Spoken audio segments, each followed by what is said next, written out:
ಬೆಂಗಳೂರಿನ ಆಟೋ ಪ್ರಯಾಣಿಕರಿಗೆ shock.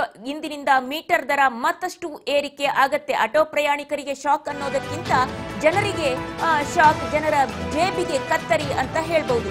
Minimum auto ಪ್ರಯಾಣದ ದರವನ್ನ ಹೈಕ್ ಮಾಡಿದ್ದಾರೆ. ಇಂದಿನಿಂದ ಹೈಕ್ ಆಗಿದೆ ಆಟೋ ಪ್ರಯಾಣದ ದರ. ಇಂದಿನಿಂದ ಮೀಟರ್ ದರ ಮತ್ತಷ್ಟು ಏರಿಕೆ ಆಗಿದೆ.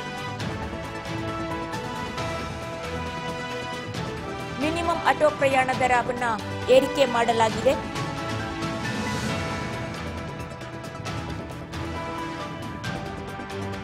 ಜನರ ಜೇಬಿಗೆ ಮತ್ತಷ್ಟು ಕತ್ತರಿ ಬೀಳಲಿದೆ.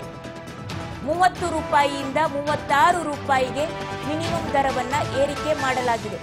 ಆ ಮೂಲಕ ಜನರ ಜೇಬಿಗೆ ಕತ್ತರಿ ಹಾಕಲಾಗಿದೆ. ಕಿಲೋಮೀಟರ್ ರೇಟ್ ಕೂಡ ಹೆಚ್ಚಳ ಆಗಿದೆ. 2 ಕಿಲೋಮೀಟರ್ ಮಿನಿಮಮ್ ದೂರ ಏನಿರುತ್ತೆ ಅದಾದ ನಂತರದಲ್ಲಿ ಮತ್ತೆ ರೇಟ್ ಹೆಚ್ಚಿಗೆ ಆಗುತ್ತೆ. 15 ರೂಪಾಯಿಯಿಂದ 18 ರೂಪಾಯಿಗೆ ನಂತರದ ರೇಟ್ ಹೆಚ್ಚಳ ಆಗಿದೆ ಅನ್ನುವಂತಹ ಮಾಹಿತಿ ಲಭ್ಯ ಆಗ್ತಾ ಇದೆ. ಇಂದಿನಿಂದ ಮೀಟರ್ ದರ, ಆಟೋ ಮೀಟರ್ ದರ ಮತ್ತಷ್ಟು ಏರಿಕೆ ಆಗಿದೆ. ಮಿನಿಮಮ್ ಪ್ರೈಸ್ ಹೈಕ್ ಆಗಿದೆ.